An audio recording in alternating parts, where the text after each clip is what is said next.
Let's now discuss requirement 5 or section 5 that looks at product control. The first section that you are going to look at is 5.1 that deals with product design or development.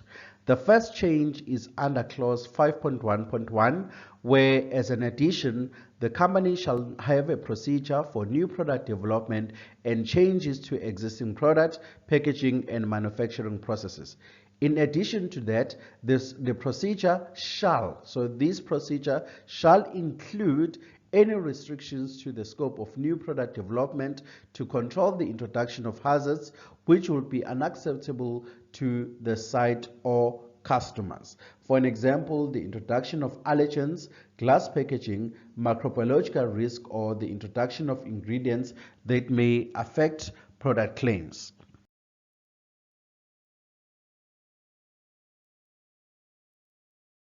Under clause 5.2.1 has a requirement of a procedure for artwork approval and sign off. Let's now look at a fundamental requirement clause 5.3. There is an added definition or an added expansion in terms of how management of allergens relate to pet food and animal feed. It reads as follows. Pet food and animal feed manufacturers certificated to the standard are required to meet the appropriate allergen management legislation in the country of intended sale of the product.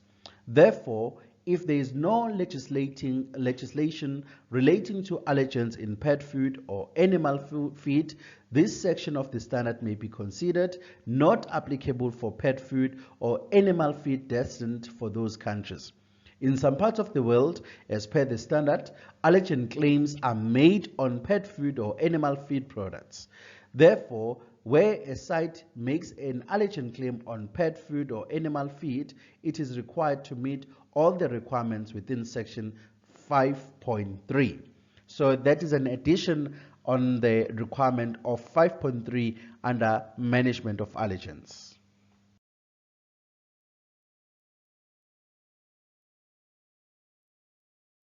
Let's now discuss the changes under clause 5.4 that deals with product authenticity claims and chain of custody. The first change under this requirement is under clause 5.4.1 where there is an addition that reads as follows. Where personnel are engaged in vulnerability assessments, the individual or team responsible shall understand potential food fraud risk. This shall include knowledge of raw materials used by the site and the principles of vulnerability assessment.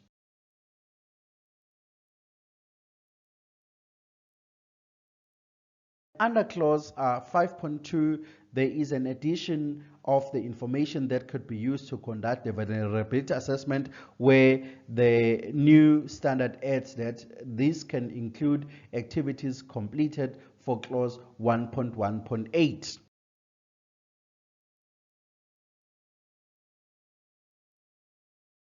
Under 5.4.3, it is now a requirement to review the vulnerability assessment plan at least annually and whenever there is a change of raw materials or supply of raw materials, emergence of new risk following a significant product food safety incident, for an example, a product recall, where the authenticity of the site's product or raw material is implicated.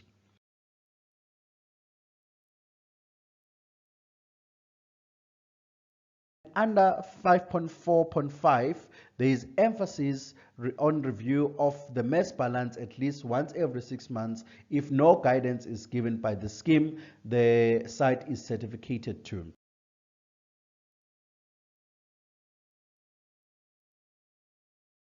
Under clause 5.4.7, this has been clarified to explicitly require the site to ensure that product formulation and the production processes are fully validated to meet the stated claim and any legal requirements in the country of internet sale related to the claim.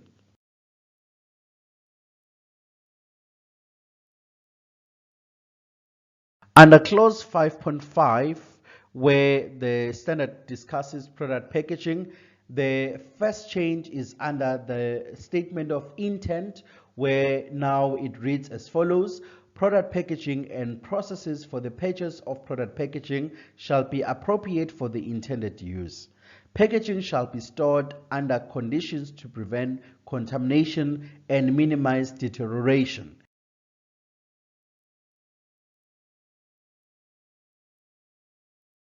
Under clause 5.5.1, there is insertion of recyclable or reusable packaging materials.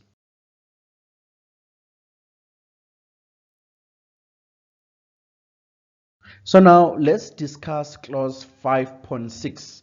The first thing to note is that clause 5.6 has been renamed to product inspection, on-site product testing, and laboratory analysis. In the statement of intent, authenticity has been added as part of the requirement, and now the requirement reads as follows: the company shall undertake or subcontract inspection and analysis which are critical to confirm product safety, authenticity, legality, and quality using appropriate procedures, facilities, and standards.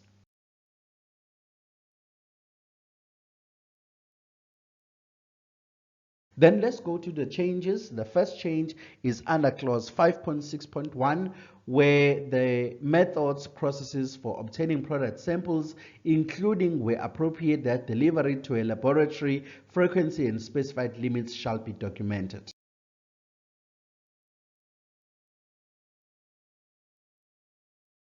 Under clause 5.6.2, the following is completely new, or it has been added to this requirement under 5.6.2.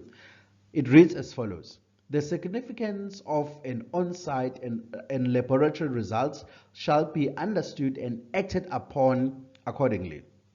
Appropriate actions shall be implemented promptly to address any unsatisfactory results or trends.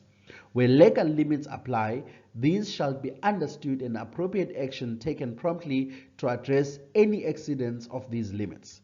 Where applicable, the measurement of uncertainty associated with laboratory results shall be considered. So those sections are completely new under 5.6.2.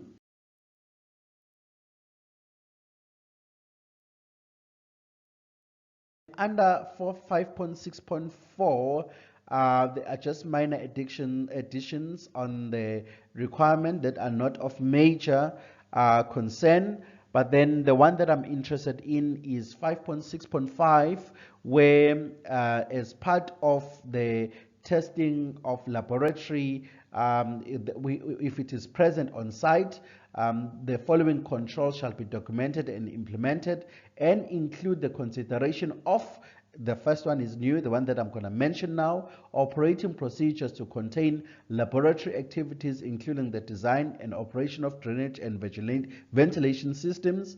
And it must also include hygiene. It must also include movement of materials that may pose a risk to product, raw materials, or the production area into and out of the laboratory, including the disposal of laboratory waste. And then it must also include the management and monitoring of laboratory equipment. Another new addition, still under 5.6.5, is that where testing activities are performed in production and storage areas, these shall be located, designed, and operated to prevent contamination.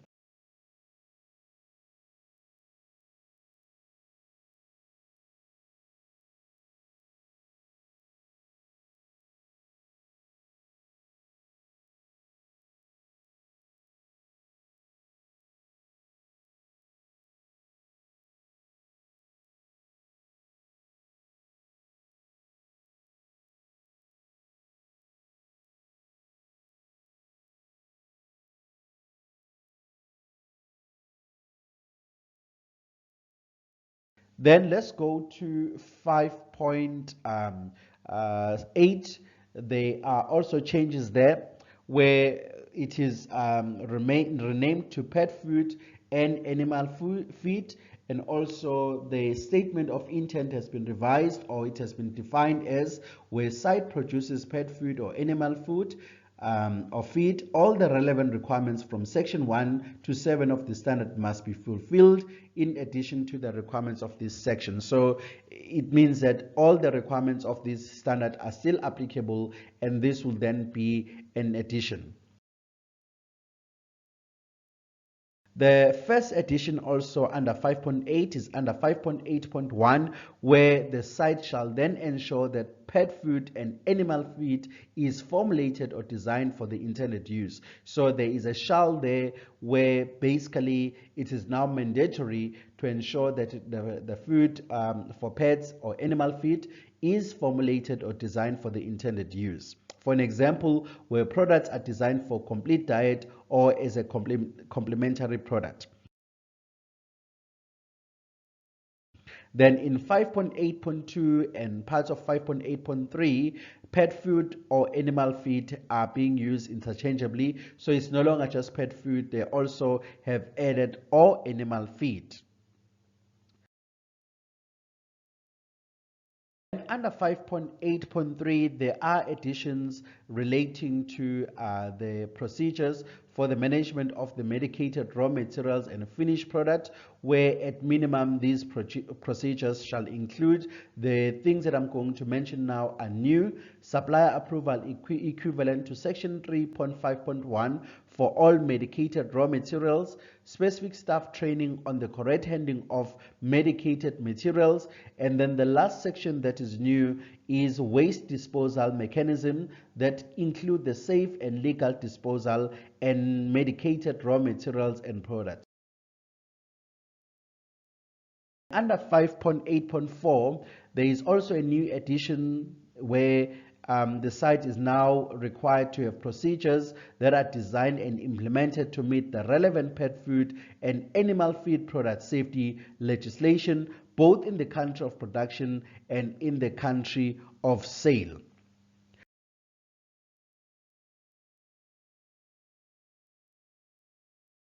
Clause 5.9, where we discuss animal primary conversion. So this is a completely new clause, and its intention is to ensure that animal primary conversion is completed in a manner that ensures that it is aligned to this standard.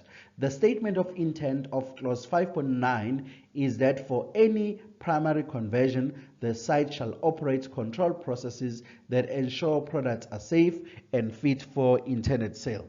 Fundamentally, clause 5.9 is aimed at ensuring that the site does or undertakes a risk assessment for potential prohibited substances that could find their way to the food, and also it provides guidance for receipt of live animals, where the site is required to ensure that proper inspection by a suitably competent person is done, and then also where the site is required to do proper traceability and put in measures to ensure that there is traceability of all edible parts of the carcass of that live animal that is being handled by the site.